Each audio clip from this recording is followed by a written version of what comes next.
Okay. I don't know how to bring it up because I don't want to talk so much about me. Like I dreamed this. What does it mean? We're just talking about the dreams we've had lately, and I had a weird one where the same night she had a weird one. Okay. You want to wait till there's more people listening, or you just want to go for it?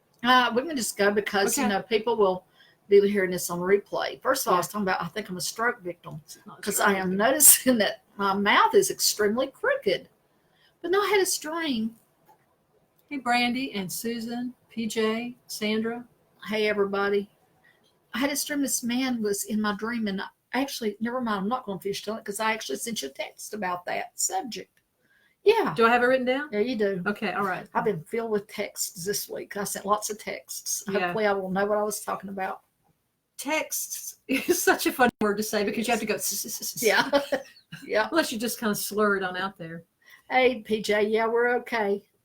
Hope you can stay long enough. Remember, y'all, if you want to see this later, you don't have time to see it now, just roll on over to AngelaFayMoore.com or hillbillypsychic.us. Hey, Pat. And you can, or YouTube Linda. channel. I don't know the name of my YouTube channel, but just Google Angela Faye Moore. You'll probably get it.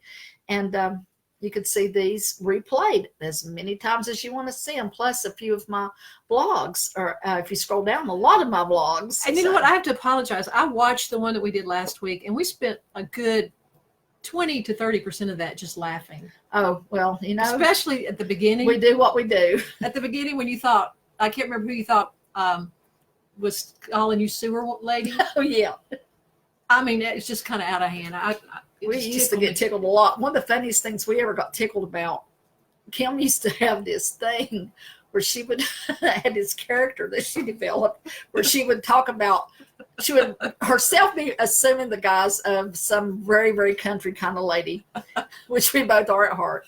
And she would talk about Mama, a character that she created. And she'd talk about Mama wearing them little old slick shoes. And she'd tell me about time that she's totally made up, like their car had broke down and they had to change a tire. There's Mom out there with them little old slick shoes trying to hold up the car. And I don't know, that was honestly, she could have took that show on the road. Well, it's because, I mean, I never saw Mama trying to hold up a car, but those are all people that I grew up with. Yeah. I grew up with the most country hillbilly people ever. And I am eternally grateful that I did. Yeah, it's a privilege. Everybody that I knew was a character. But I think everybody that I knew, at least in my childlike mind, were all people of integrity. And I feel incredibly lucky. That's right. Incredibly. That's exactly right. Okay, so. Okay, it's metaphysical matters. PJ, do come back, hun. Yeah. Wait a minute. What was that? Thank you. I'd like to have y'all seen here. Yeah, I see changes in the world. I had that virus down as something we wanted to talk about. Yeah, I mean, today. I think it's just God text saying that 2 people have been confirmed to getting it in Illinois, person to person. So it's going to be a thing, and you might as well just accept that it's going to be a thing. It don't mean it has to be the disaster some people might fear it is, but it does have the potential to be pretty big. But if it's not this, and hopefully it won't be, hopefully they'll come up with the virus cure. They are working on it. I expect them to be another one. It's just, all you have to, you want what your future is? Look at your history. Okay, that's how you know what the future is, because history repeats. People don't learn very well, and I'm afraid that anything that's gone before could be coming around again. That could be good, bad, ugly, or indifferent. But history shows us that from time to time there are going to be these kind of things that happen, and there it is. Yeah. I'm hoping it's going to turn out to be something like, remember, I can't remember how long ago it's been now, when there's all the talk about Ebola. You know, Ebola, oh my gosh. And there's that Ebola nurse somewhere up in the Northeast who was running around like touching and licking people. Remember this? And she wouldn't be quarantined. It was just ridiculous. And it's like, okay, here we go. Here's our plague. And then all of a sudden, it's like somebody unplugged it, and it just went away. No, the plague will have more than likely, but it didn't go away. It's been coming back around and over there again. But they are coming up with treatments for that. So that one's going to get wiped out, I'm pretty sure. But it don't matter. You wipe out one, it's like you hold a balloon and you squeeze this water balloon or whatever. It's going to peek through your cracks in your fingers. You know, it's always going to come around. Good luck on your treatment, PJ. But anyway, I feel that, this is going to be, again, a thing that from time to time It's going to evolve. I don't know that hopefully it will never be as bad as that flu was that killed all those people back in World War One. 1918, the Spanish flu. But, because we do have better treatments and stuff. Karen says more reason to boost the immune system, which is absolutely true. And we know how to do that with rest and taking care of your body, good food, vitamin C, vitamin D is good. But the other thing you can do to boost your immune system is to raise your vibrational level. And one way you can do that, because, everything's vibrating, including disease, including all these viruses. And your thoughts. Yeah. So you have to be careful about not getting sucked into all the fear, because that can lower your immunity. And also you can, in my opinion, raise your immunity, raise your immune system by remembering what you love in your life, what you're grateful for. And I mean, really think about it. Good. I did this myself yesterday. I was feeling kind of low yesterday, and I just went down a list of all my animals that I loved and the people in my life that I love. And I really felt each one as I said it. And it really made me feel better. And I think it's awesome. Feeling gratitude would do the same thing. Feeling gratitude is the ticket. And also, as I've said on here before, another way to raise your vibration if you're feeling low is to play music that reflects your low mood, and then gradually shift it up to more peppy, joyful music. And that can help lift you out of a dark place often as well. You can't, if you're in a dark mood, somebody goes plays a peppy record, you just want to break it or, hurt somebody. But if you start, you're not in sync with that. No, you're not. But if you start, with the blues, you can gradually get up to the pop there. It don't hurt to try. I know it works for me. I'm glad you brought that up, because this is something I forgot to bring up when we talked about the really low roaring or sounds, a low humming sound. Yeah. I can't remember. Infrasound? Is that what the article's calling it? Anyway, in that article, and I just totally skipped over when we were talking about it, they said one of the antidotes to that kind of low sound, if you feel like you're being affected by it, is to play music that you love.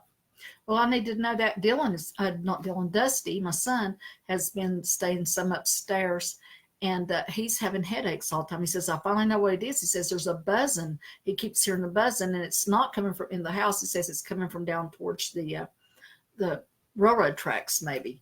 And I'm not hearing it. I don't know that anybody else is, but he swears he's hearing it. Of course, he's maybe in a better position up there to hear stuff. And I told him to start playing the fan at night, because we do. Mm-hmm. We have that quiet noise, and hopefully maybe that will help him. But he's swearing that he hears that very high buzzing vibration. He just told me that yesterday. So I don't know where it's coming from. I don't know. I don't feel like most people would hear it. I think that has maybe just some people resonate with certain sounds, or certain sounds resonate with certain people. Well, you have some exciting news to share, and she'd been sharing it with me for days, and I just didn't realize it. I get all these emails from her all week, telling me about things that she wants to talk about in the show, and I kept seeing something about the X Zone radio show, and I thought, oh, okay, well, we'll talk about that. And then today, when I was getting ready to come over here, and I started actually looking at the emails, and I realized she was trying to tell me that she's been invited to be on a radio show in Canada. Yes, and I need you to tell me how to Skype. I think I've got it. I totally missed it all week. Because evidently it's a podcast. I mean, they asked me to be on there. It's been about 9 years ago, or maybe even 10. Golly, but it's been a while. I forgot about them, to be honest. It's a Canadian show, I believe. But after I've been on Coast to Coast, I think, golly, bum, that was back maybe 2005 or 6, maybe then. And after I went on Coast to Coast, a lot of other radio shows wanted me to be on as a guest, and they were one, and I believe they're Canadian. But anyway, it's not radio now, which I thought it was. It's podcast, and evidently I'm going to have to be seen. So maybe I'm going to be on there, and maybe I'm not. But if I am, it's February 14th, 10 o'clock Eastern Standard Time, and you can look it up, because I don't even know where to tell you. And it's X Zone, not X Factor. X Zone. Okay. I don't know. Look it up, people, because I get confused easily. And at this point, if they don't cancel me or I don't cancel them, February 14th at 10 p.m. Eastern Standard Time. And as I said, it evidently is a podcast. It's about an hour, they said. Okay, cool. Yeah, we'll see how that goes. Elaine says she's got a low hum where she is, and it's only during the night, more than the noise. Well, man. That's Dusty. He's only hearing it during the night, too. There used to be, when we lived in Hendersonville, there was a a street light right outside the window that had a buzzing, and whoever lived there before us, it didn't bother them. I thought I was going to go insane. Maybe that we have a street light near here. Maybe that's part of what's going on with him. You know, I never thought about that. I had actually it turned did think off. about electricity. I did think electricity because that's what you think of first, but didn't think about street light. Yeah, well, that was on the property where we were. It wasn't like a municipal thing, so we were able to get it turned off. But, oh my God, those things can be terrible. But you know, little kids can hear certain things. You know that, right? That adults do not hear, like high pitched and so good of the not good. So weird that they shopping malls and stuff like that have started, or people they don't want kids hanging around their door. They play it. Adults do not hear it, but kids do, and it's aggravating. And they actually, the kids on their side of it, they actually have their phone that were actually apps or whatever they could have to make their ringer ring at that. Teacher's oblivious to it. They can be texting and doing all kinds of stuff because it's at that high vibrational. But when they get about young adult, they don't hear it anymore. I saw that demonstrated at the radio station one time when one of those young whippersnappers came through. This would have been probably about 10 years ago. And she was playing on her laptop some tone and going around saying, "Can you hear this?" And of course, I said, "I don't hear anything." And then she kind of go, hee hee hee, and go off to the next person. Isn't that funny? But yeah, that's something that, you know, again, sounds, some people can hear stuff and some can't. And there it is. But yeah, I think there's a frequency within the earth that the earth is emitting. I think it may be actually the earth calling for help, if you want to know the truth of it. And maybe some people who are more psychically in tune with that than others are hearing that cry for help that this just in is supposed to say. How do we help? I don't know. I think you do what you can to maybe not destroy it. Maybe plant something. Pick up some trash or something. Yeah. Yeah. If you can't do anything, at least don't do anything damaging. Yeah. Well, right before we went live, we were talking about some weird dreams that we've had, and maybe that's a theme of the week. What are you seeing this week? I haven't had a theme. You know, it's funny, and you were going to ask me that, and it's just been, the theme has been more of a whatever happens kind of week, a weird week. It's not been a consistent week. It's been a inconsistent is the only word I can say. And yeah, dreams seem to be taking on more energy, but I've already told you to expect the unexpected kind of energy for a while until you don't. And I feel like that still holds true because there has been a lot of right turns, you might want to say, for a lot of people on life's path. So you can expect things to be one way then another. And it's not necessarily a bad thing. That could be a great thing but it could also be, for some people, disconcerting. What do you mean when you say right turns? Correct turns, or we're always going in the same? No, left or right. You Okay. think you're going one way, and you think you're going north, and suddenly you realize you made a left turn and you're going west. It just whatever. Okay. Go with the flow. That's all you can do. You just go and you make decisions as they present themselves, but don't be surprised if you find this decision you made, you suddenly need to make again. It's a time for, like that radio show after 15 years, suddenly deciding I'd make a good guest. You know, again. Stuff like that. So, you know, just people hitting walls sometimes that maybe you wouldn't have expected to hit a wall, maybe that needed to hit a wall. So just a random. That's the word, random. Okay. I'm wondering if you are, and maybe some other folks that are with us are members of the 3 o'clock club this week. In other words, waking up shortly after 3 o'clock every morning. I have been in a habit of that for a while. It's been a little bit better in the past few days for me because I started taking some Somanex, and I had to break it in half. Though that stuff makes me sleepy next day. I've been napping a lot. And it's like, what the heck? You got to be careful with that. Well, I don't know if it's the Somanex or if it's just me being really, really tired. I think a lot of it's just me because I don't know. But anyway, I'm not taking it now. I just took a couple times, but I took a half, and it helped me not to wake up 10 times a night. I think I only woke up about 2 o'clock in the morning, actually. Okay. You know, the power of advertising. I still remember that old Somanex jingle. Do you remember that? Take Somanex tonight and sleep. Safe and restful. Sleep, sleep, sleep. Why is that still in my head? I know, that was lovely. You have a very beautiful voice. That is where Dusty actually brought that in here. And So I thought, well, I'm going to give it a try because I'm tired of waking up till 3 times a night.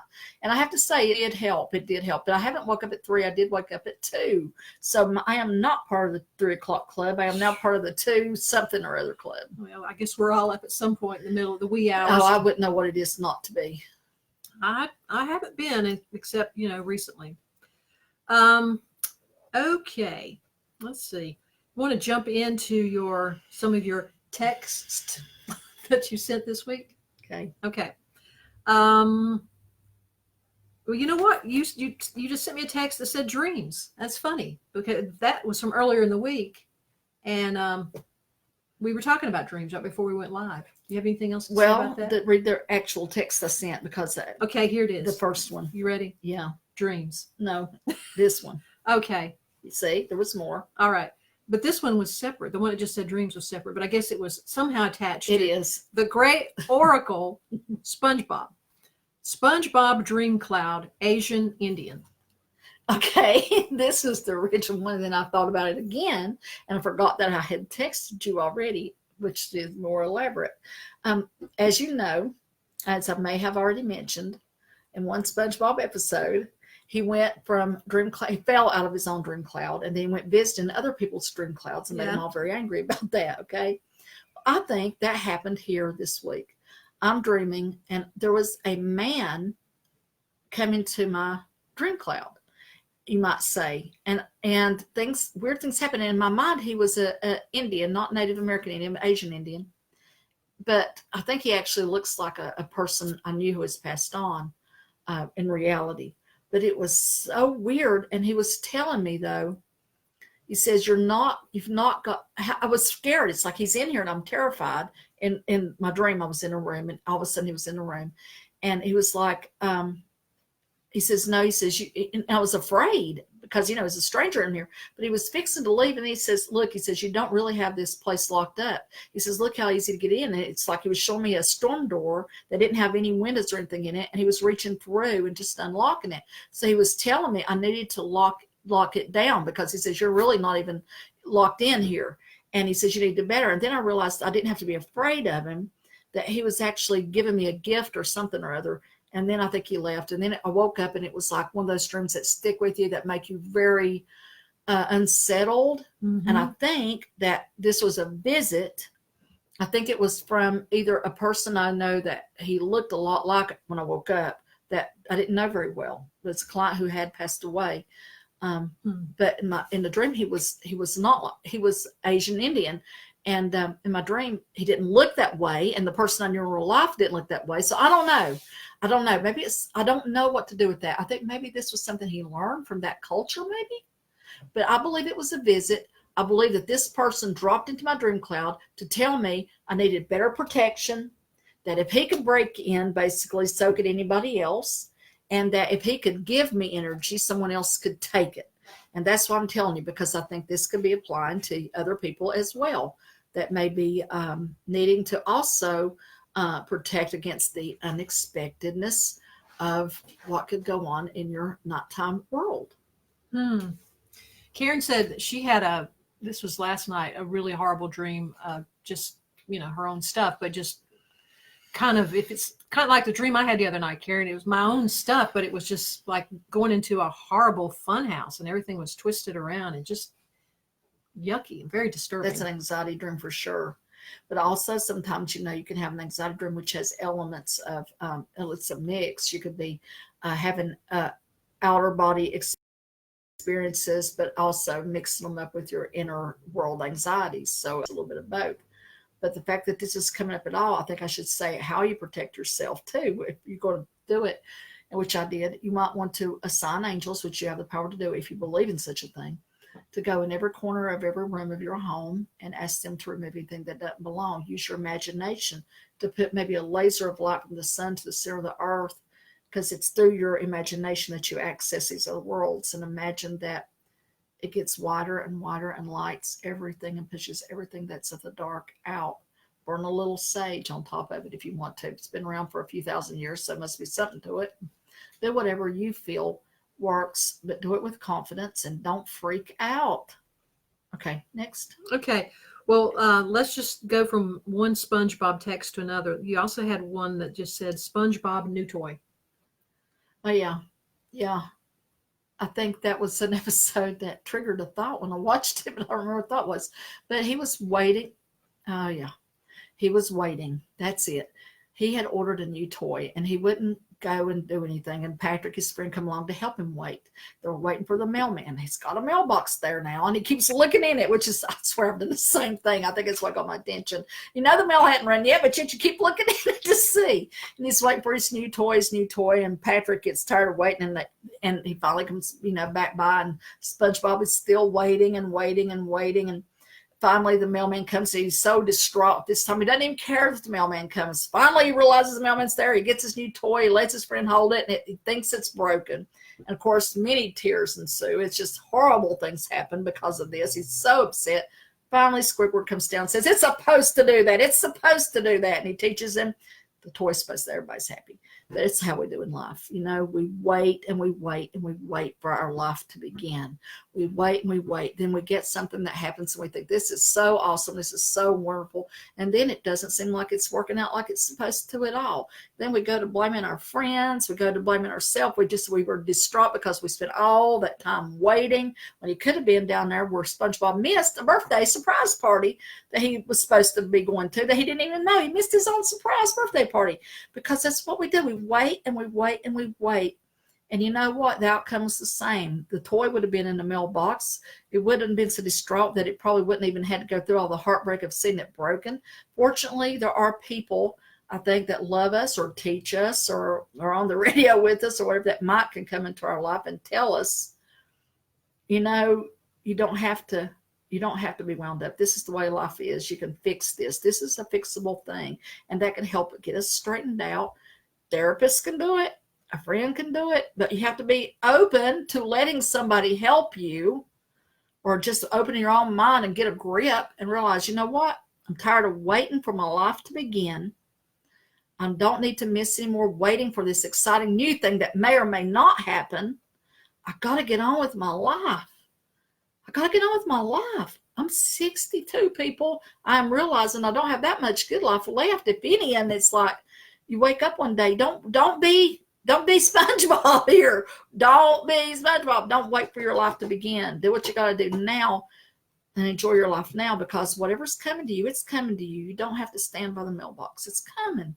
And when it gets here, don't freak out. That's my new slogan today, I think. That's what I keep wanting to say. Don't freak out. You're going to get what you're going to get. It's all right.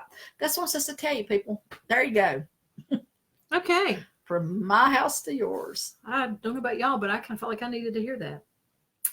Okay. We ready to move on? I should have been a preacher. You are a preacher. My Aunt Ruby used to say, you talk like preachers that I've seen that were being called to preach. Unfortunately, I'm not following that particular religious path. You preach every time somebody comes in this door to talk to you. All right. I think so. Well, speaking of, I am legally ordained minister, but whatever. So all you have to do is talk louder and you'll be a preacher. That's true. Okay. You actually had sent me a text about a preacher joke. Oh yeah. I've told people this in a vlog, but it's been a long, long time. And it was this is the day. Oh, and Jen's going to preach. Evidently, it's all I can do is I'm going to yell at everybody. Maybe I'm going to drop dead by next week, and I won't be able to tell you this stuff is what it is. And I'm not telling you people nothing you already know. You tell me probably more back, but it was a joke. Which one? It was two of them. Yeah, preacher joke and then a joke about lottery. Oh yeah, the first one was this preacher wanted to preach to this parishioner. And because he knew what this guy was doing and it wasn't good. So he gets up there and he preaches hellfire to him. Really, it's like he gets onto him after the service. People are coming, like they do, shaking hands and whatnot. And this guy, that's a good preacher. You really told him good. And again, I know some of you people have heard this. Okay. But anyway, the next week, he's like, man, he didn't hear me. I'm going to look at him, I'm going to preach the same thing. He preached to him again, and they're going out the door, and he says, preacher, that's a good. And he says, you really hit the ballpark. I'm sure these people heard that one. Preachers can't stand it. Well, next one, they snow. Nobody could even show up except this one guy, the only guy in the entire church. He preached to him direct, told him it, went out the door and says, preacher, that's good. And it's just too bad there wasn't nobody here to hear it. it's like this is how we are. I think the life constantly is sending us messages, our guides, our experiences, however your belief system wants you to look, just your belief experience, your life itself teaches you, don't touch the stove, it's hot. And yet we keep touching it and touching it and see if we're going to get burnt. I think what this is about is if your experiences, if the people that love you are all trying to tell you something and you're not hearing it, especially again, your own experiences, you keep doing stuff, you keep getting burnt, stop and step back from your life and try to hear what the universe is telling you. And it's hard because I know the universe tells me stuff all the time and I absolutely refuse to listen, which is why I'm sitting here right now not having a better life, which it's a privilege to talk to you people. It's a privilege to help anybody. I don't know how I've helped people say I have. I'm humbled by that and I'm grateful. I've been given an opportunity to do that. But I think things could have been better and I made better decisions. But maybe I did the best with what I had at the time. But the point of this story is try to listen to not only what the people who love you, but also to your own life choices, the things that have happened in these life choices. If you want to have a better life, you've got to listen, Angela. Well, okay, that's something that's been kind of on my mind. You say, listen to the messages, pay attention to the messages that you're getting from your guides or people here, whatever. Sometimes I feel like you need a decoder ring and I don't have one. How do you interpret these messages? I think you ask, show me what this means. I don't know. The universe is not going to speak to you in a way that's hard. Okay. It isn't going to speak, it's not going to speak to you in a big mystery. Your dreams come to you in a big mystery, but even you are creating those dreams. So they're really not that mysterious. So basically you ask, what am I supposed to learn here? But basically you just look at your experiences. You look back and you see from in hindsight very often how this led to this, led to this, led to this. And if all else fails, ask somebody smarter than you. There are people older and wiser that have maybe been down this same path, or people who have been trained to help you in a certain path. So ask somebody that you trust. But mostly, I think That'd be you. Thank you. I'll straighten you out. I'll fall, but I'll straighten you out. But what you want to do is you want to just, be still and ask. And then this is the important part. Don't expect an answer today. You just don't. Expect an answer when you get an answer. But be open to that answer. You understand? Mm-hmm. Be open. But you're not going to get God to just say, this is it. You might get lucky. Usually your answer will come in the form of an experience. It will come in the form of maybe a dream. Maybe somebody walks up and tells you something you needed to hear. That happens to me a lot. When you're open, the answers come. And even and I'm sitting here listening to myself, why am I not doing what I'm supposed to be doing and listening to? It's hard being human. We get caught up in the humanness. And I think we forget that we are spiritual beings having a human experience. And we forget that and it gets weird. Anyway, whatever. Okay. The other one, the lottery joke. Yeah, that's where I was going next. Okay, let me see. This guy was praying, Lord, let me win the lottery. I need to pay some bills. I need to pay some stuff. Lord, help me win the lottery. It's an old joke. You probably all I love this. it. It's great. Anyway, and they did it again. He didn't win, and he bought another ticket. No, he didn't. He was out. This man was praying his regular prayer. Lord, let me win the lottery. I need that money. Let me win it. He didn't win it. Next week, come along, Lord, I really need to win that lottery. They say you answer prayers. Why won't you let me win that lottery? Didn't win it. Next week comes along, Lord, why won't you let me win that? Let me win the lottery. I need to win the lottery. And the Lord said, son, you'd help me out a whole lot if you just buy a ticket. So here's the thing. If you want to have things happen in your life, you have to participate in your life. You actually have to do things. You have to interact with others. You have to maybe do the work it takes to get from A to B to C to D. Sometimes we want to go from A to Z and we forget we got to go all the way down them numbers. We might slide through some of them numbers sometimes, which is good. Letters in this particular case, rather. But you do have to put the effort out there. You've got, as Papa used to say, and I have logged on this before, you got to put legs on your prayers.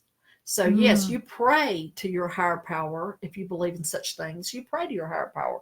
But then you put legs on your prayer and you get out there and you do the work. And then I think you are guided, sometimes usually unconsciously to back your mind. But other people, other opportunities, other things can manifest to help you to get to that next level. You understand? Yeah. Or if you don't, I'm sorry. It's the best I can tell you. No, I do understand. This is good stuff. No. I mean, I really appreciate it. I'm giving it all I got today. I have nothing left to say next week. I know better than that. Okay, we had a weird thing. I don't know what you finally decided about this, but in the past we've talked quite a bit about the Mandela effect. Those, these anomalies and how we remember things, and there's the thought that is showing that there's been a timeline shift. Well, I know that Angela's a bit of a biblical scholar. So I ran across this, and I texted this to her on Sunday, and I said, Isaiah 11:6. What does it say? Who lies down with the lamb?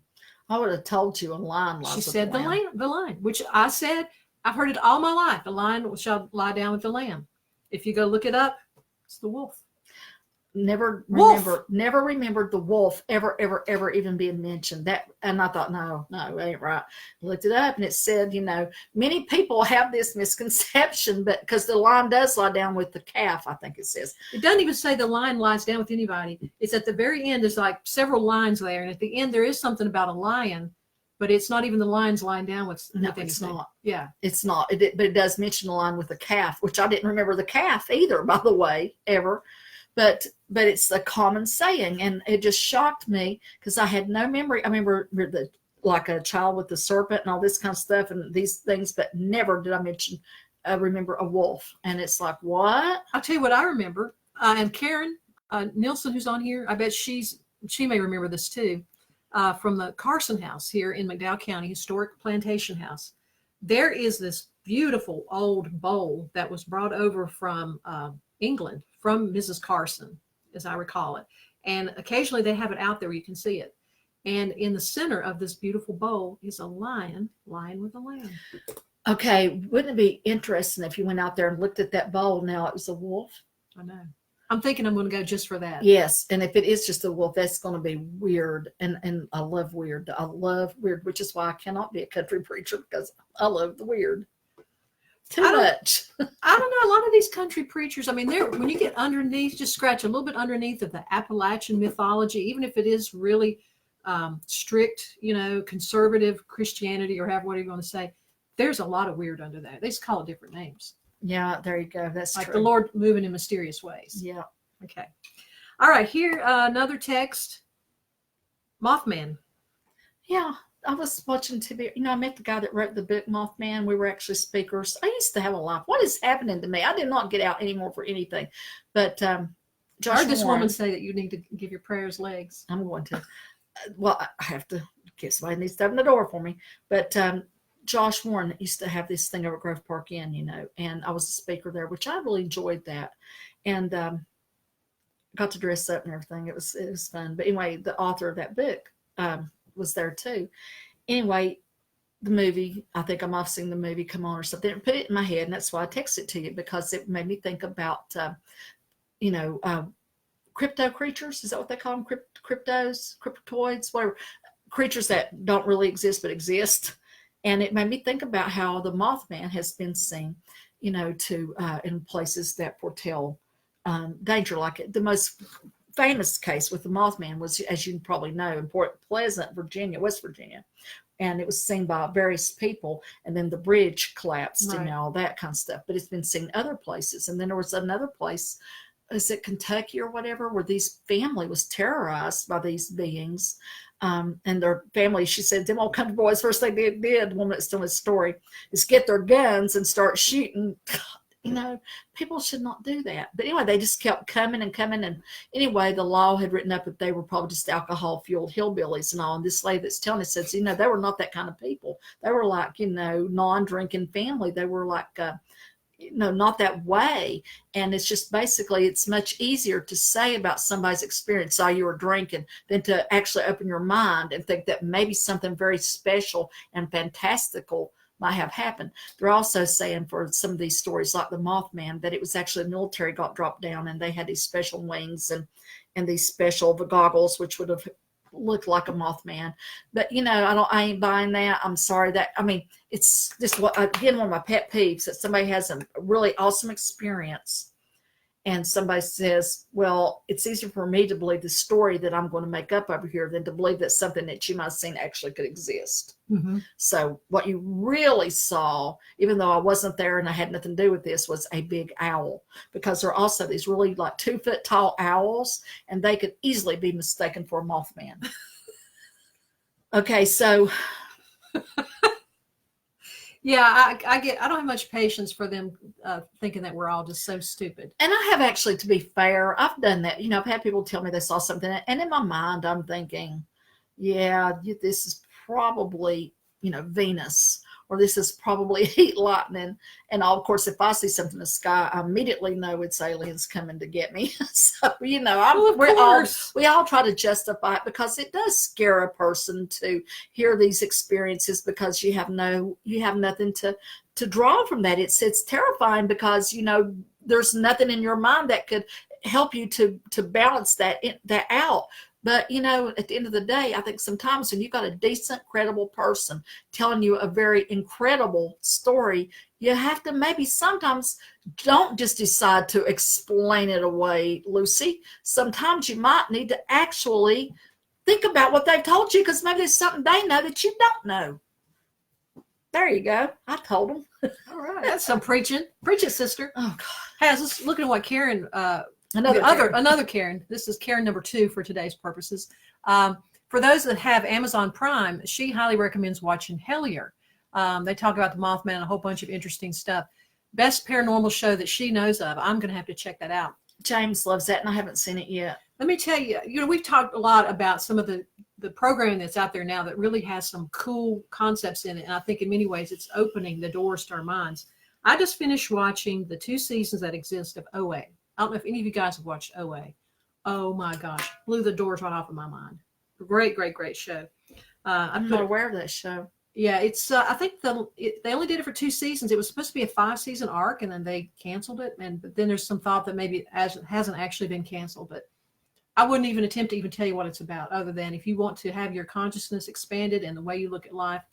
OA. Where do I find this? Netflix. Oh, I got Netflix. Okay. Yeah. Yeah, Karen said OA. All right. Yeah, OA. Whew. Good to know. I'm surprised I hadn't heard of it before. I binge watched that over about 4 days, and I paid for it in like a sleep, but let me tell you, it's something else. Okay, you also wanted to talk about moth butterfly. That's another thing.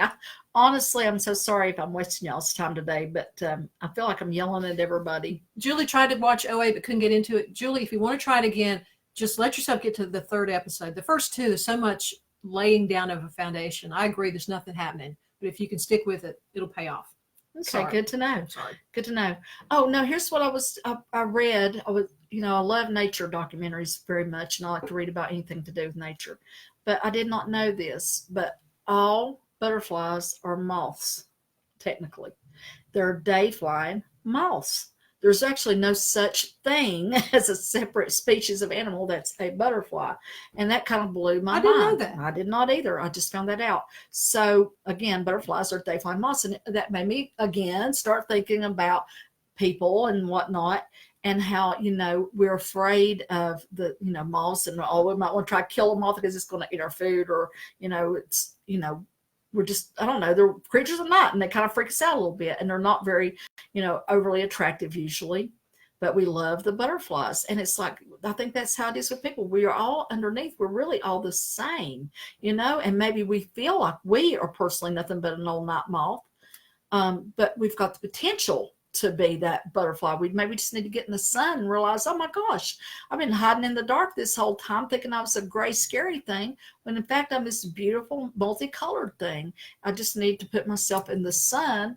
In other words, I need to open my mind and allow beauty and good things and higher thought and maybe good people, whatnot, come into me to show me my true colors, which is that of something amazing, and not something that has to say. I guess that's me in a way too. It's like I hide in my house because I have felt like, I'm not like everybody else, and so I should not be allowed to cavort with the good people of this earth.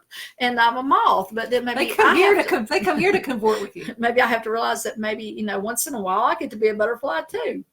Well, moths can be beautiful. I mean, out there, they can be way out there in the country where I am, sometimes at night in the summer, moths come to the window that are absolutely breathtaking. Like They can glowing. be. I've seen some that are very interesting, but I always have a little tinge of standoffishness with the moth, and I have zero standoffishness with the butterfly because I don't know. That's just the way it is. Okay, another text that you sent was rock painted to look like good. Wait for the real thing.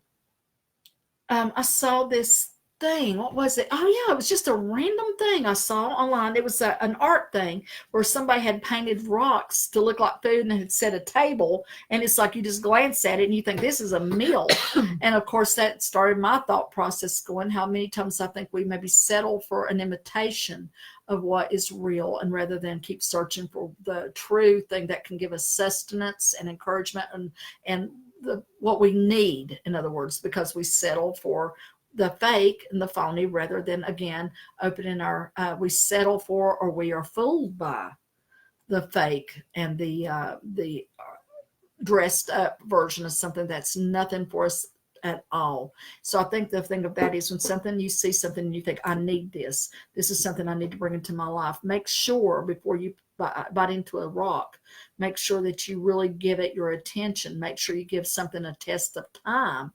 This could be like a relationship. You got the perfect person. Always give a relationship 3 months before you really gotta let that chemistry die down, and then give it another 3 months before you see if you're truly ready, or if they're truly ready for a relationship. There's a backup point at 3 months. There's a backup point at 6 months. After that, it stops being. I'm talking about when you meet somebody new here. I just skip subjects. I'm aware of that. A relationship, it takes 6 months before you really know if it's going to get deeper, because people are not really ready to have a relationship till then. Until then, it's all chemistry, all affair, love affair, and it can build into a relationship, but sometimes people panic at 3 months. Sometimes they panic at 6 months because they're not ready. And that's sort of like this rock's painted like food. You might think what you got is a big old hunk of mashed potatoes, and what you've got is a big old hunk of quartz. And that's fine if you wanted quartz, but if it ain't, it ain't. So be careful. I've wondered if, now obviously we all know that the intimacy in the early part of relationship and the early years of relationship is just wonderful in and of itself. But I've also often wondered if we're not also, maybe this is a side effect, creating with that intimacy a sacred space, so when you get older and the hormones and all that stuff have calmed down, you've got that sacred space within which to work on really big stuff that you can't work on with anybody else. Yeah, that's the whole point. Obviously our mundane points, you have a relationship, you have your helpmate, and you have a family, a lot of times all that kind of stuff, and you need that. But yeah, on a higher scheme of things, this is what the whole thing is about. And sometimes that's why we get with people that we kind of love-hate too sometimes, and we're not able to get away from them. You're not, because you do have this karmic bond that you will work things out together, work out issues, work out stuff in such a way that you get something done that you came here to do, that you have a soul contract with that person, which doesn't mean if you're being abused, no, that maybe is, something you need to work on, find your inner strength and get out. I'm not talking about that, but I'm talking about in a normal, healthy relationship. Sometimes even those normal, healthy relationships can get weird. And it's, sometimes, again, you're fitting like this, you want to fit like this, but getting to that point, it's like a lot of crap you got to get through, and you got to work on, you got to do to finally made it. And then there we are. Now we can maybe be together. That's like prayer ends too. Maybe we can be together, and we can do this in a way that makes us one, which is the whole point of that story too. You're supposed to become one, but you don't usually become one like, ooh, it's so easy. No, it's crash, bang. I guess you see that Julie had a little bit of preaching for you, telling you to get your butt back out there and doing some public events and see if you can hook up with Joshua P. Warren again. Josh and I are friends and all, but he's out there in Las Vegas, and I don't think that's a place I need to be going right now, raising a baby now and all that. Or the baby's 11 years old. It's not really where I need to be right now, but we'll see what happens. That's the text that you sent. There was something I wanted to ask you, and we kind of touched on it already. We were talking about the universe sending signs, and I was grousing about not having a decoder ring to figure them out. Like for instance, I'm looking at what's going on with you right now, and you have continuing issues with the heat, with the furnace. So, I mean, and it gets to the point where you start to say, okay, what does this mean? It means this house is trying to kill me. That's what I've been telling you for a while. Trying to sell my house, people. It's a great house. I told you, none of us are going to buy your house. We've heard too much. It is. I love my house. Actually, I love it, and I probably won't sell it because I do. It's exactly where I want it to be, and it's all this stuff. But sometimes I wonder. I mean, if I do sell it, it'll be because it's somebody else's best house. Okay, so you think this continuing stuff with the furnace, and you've had other run me off health issues. I mean, not health, heat issues, and cooling. Yeah, and cooling. Does that metaphysically mean anything? I think everything means something, and I don't know. Sometimes while I'm in the middle of things, I never know. It's hindsight where I usually figure things out. And sometimes I do think it's like this. Maybe the house is saying, listen, you're not going to be comfortable here because maybe your time here is coming to a close. Maybe there is a better place for you that's not apparent yet. And maybe this is the house saying, maybe it's time that you reevaluate where you are. Hopefully it's fixed for now. I have no confidence that it is. And the only reason that the air is, I just need a new air conditioner. So if anybody wants to buy it, don't be freaking out. The furnace is fixed and I just need a better air conditioner for that room. But yeah, sometimes I think that, not sometimes, always, I think the things that happen around us are like, provoking us to develop a certain strength, or to teach us a certain lesson, or to push us away, or to guide us in another direction. But it's like the cherry maybe didn't work, so you got to get the stick. And sometimes, I think our bad experiences are the stick that's trying to push us in a direction we're not willing to go. And sometimes you're not going to know what the heck that was about. Sometimes you're not going to freaking know. And that's when I think that maybe it's just something in your higher self. Maybe your higher self is getting something from this, or maybe you're even making a sacrifice that somebody that's watching is learning, and you don't even know what it's about. Sometimes you just go say, well, that happened. That happened. And Sandra says, I think she's talking about your furnace, or it could just be old and worn out. Sometimes a cigar is just a cigar. And I don't know how old it is. Evidently, it is. The furnace man said he did not use the word exotic, but it was something along those lines. Ancient? No, it's not. It's not really that old at all. But it's a good one. It's actually a good one. But it's, again, evidently, exotic is the word. And, James has got all kinds of health issues. And I've got a doctor friend is out in Chicago. And so, of course, he can't see James because he's in Chicago. But we talk and stuff, and he gives me his opinion. And you know what he finally said? James is exotic. It's like, this is so weird, because James has been saying for years that rather than being an actual husband, he is my exotic pet. So I'm expecting him to come through there now with some kind of plumage or something. See, that would not even surprise me if he did that. So it's like that word is coming up a lot. So I don't know. That's funny. Talking about signs, just real quickly, I've been beat over the head with this whole car thing, and specifically the tire pressure light.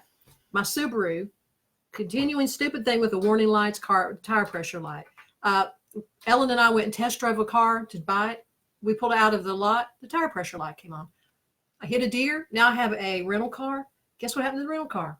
The tire pressure light came on. That's bizarre. Yeah. And see, Jamie's actually was coming on like that, and that's kind of funny. Made me think of you. But you know what? Speaking of cars, I have to tell you, this is weird, because I was going to go look at some property. Because again, if any of you people know if somebody's got, I'm going to downsize if I can, seriously, because I think it'd be better for me if I find the right place. But I was going to go look for this, I'm older. I want to downsize so everything's easier. But be right. But anyway, I had a piece of property and I was thinking about looking at it, and I was texting James to tell him we were supposed to meet the realtor at 4:00 to look at this property. And I'm sitting in the car with Dylan, and my car alarm went off. The car alarm went off. My car alarm don't go off randomly, especially when I'm sitting in it and nothing is happening. It's like the car is turned off. Look, Kelly's tire pressure light came on. So I do believe that's one way.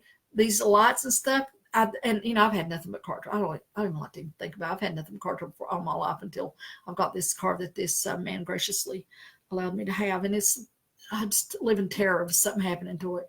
But anyway, the point of this story is these things I do think can be, balance, maybe to get yourself and your relationship, because since it's happening with her car too, get your balance. And with me, I just did not look. I went by the next day and drove by myself, and I thought, then I found out you can't do what you want to with the property anyway, so heck with that. But the thing is, it was creepy, had a creepy vibe, and I said, no, I'm not going to forget that creepy vibe. It's just me being ridiculous. This would be great property. This is perfect property. That, the alarm went off, and I thought, well, maybe I should listen to that creepy vibe. But I still kind of pushed on, but it turned out I can't do what I want to with it anyway. So you know what? Wasn't for me. But I think the universe speaks to us in a whisper, and then like it's creepy. But, my desire overwhelmed my creepy feeling. I think sometimes that little voice gets louder and louder and bigger, and pretty soon you run that car into a tree if you're not careful, metaphorically speaking, because you didn't listen to what the universe is trying to tell you. You're going to have a bad time here, sister. Don't do it. This ain't where you're supposed to be. Or maybe there's something better here, or maybe you got work to do here. Maybe this will be the perfect place for you. Who knows? But it ain't where you're supposed to be. The end. And that freaked me out. So what does a car represent when we have car Our journey through life? Okay. And if you dream about a car, it's representing your traveling through your life, your journey as you travel. Okay. Well, everybody evidently, tire pressure monitor lights are just the bane of humanity. Evidently, I'm glad at least I don't even think I have. No, wait a minute. My engine light is on, an older car, and it has to do with the same thing, which James ran into a pothole, and it's not cracked the rim, but warped the rim a little bit. And so I'm pretty sure that's the reason, but come to think of it, the warning light that's on in my car has got to do with balance too. And I cannot stand it because I can't get it turned off. Won't turn off. It'll turn off. It'll come right back on. But I know it's got to do with that rim. And you cannot just buy another rim, by the way, to match my car. Evidently, they are secret, special, exotic rims that can only be brought in on rare occasion. Okay, well, gosh, the time is going by so fast. Balance is everything, I think, people. I think maintaining the proper balance, and how you do that, sometimes, as I told you, you get knocked off balance. And then after all the effort you have to go through to find it back again, I guess that's your learning spell that you had to go through to get there. You had sent me quite a few articles, and I just want to pull one out because it is particularly interesting, I think. You sent me an article. The headline is, "There's a mysterious structure in Antarctica, and some think it's a massive building." And this is just something that somebody got from Google Earth. You guys see that?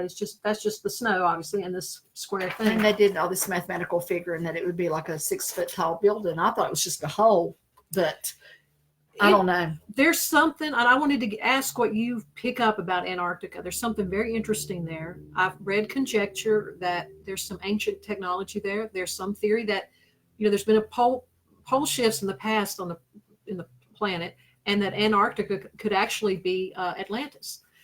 Now, on Election Day 2016, Secretary of State John Kerry, where was he? Antarctica. On a day nobody would really be paying attention, to what he's doing. That's where he was. And you remember, not too long after that, Buzz Aldrin, who was the other guy who was on the moon with Neil Armstrong in 1969, was in Antarctica, and he collapsed and had to be evacuated. Why are all these people going to Antarctica? I forgot about this.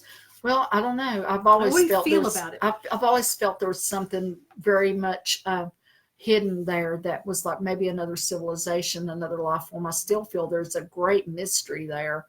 If you just forget all that stuff and just look at, what could be like viruses that could be under there. Or I think they've maybe found tropical fossils. They found some fossils of something recently. I can't remember what, that they didn't expect to find there. That, so I think that there's all grades of just natural world stuff there. But yeah, I think that there could be all kinds of hidden civilization maybe, or things that will, I hope I'm alive to still see that, blow our minds. I do. I think there's all kinds of things going to be uncovered there that relate maybe to a human experience, a previous human experience. But look at all the things that are commonplace to us now that 3 to 5 years ago would have blown our minds. So, I mean, our minds are in the process of being blown. We still don't have a flying car, though. We're bad to interpret everything negatively. We're all grousing about warning lights. That's the caveman stuff, though. But look what Karen is saying about cars being a larger metaphor. She has an old car that belonged to her mom that's been incredibly dependable. And, the kind of car that she has is not really known for being one that's really long-lived. And she thinks her mom loved that car, and she thinks therefore that car's kind of protected. Her mother is helping her. Yeah. Knock wood anyway, Karen, just to make sure. Knock wood. I'm sorry. I've just had so much car trouble in my life. I live in fear of, I don't even want to hear about it from anybody else. But I think that's great, and I expect it to continue on for many more years. But knock wood anyway. I'm not superstitious. I'm just cautious, as Barney says. Okay, I want to ask you one more thing, and then we'll wrap it up here. You made this offhand comment to me last week or week before. Oh, no. I'm going to save that. I know what I wanted to ask you for sure. 2 weeks ago, you teased us with this story about you leaving a note for some spirits, and then you said, I'll tell you more later. That's a long story, girl. You waited too long. It's time to go. You think? Yeah. Okay, we'll you're going to have to over. ask me first. It's not even all that, people. But, yeah, it happened. Okay. It happened. All right, I'll go back to what I was going to ask you then. You made a comment about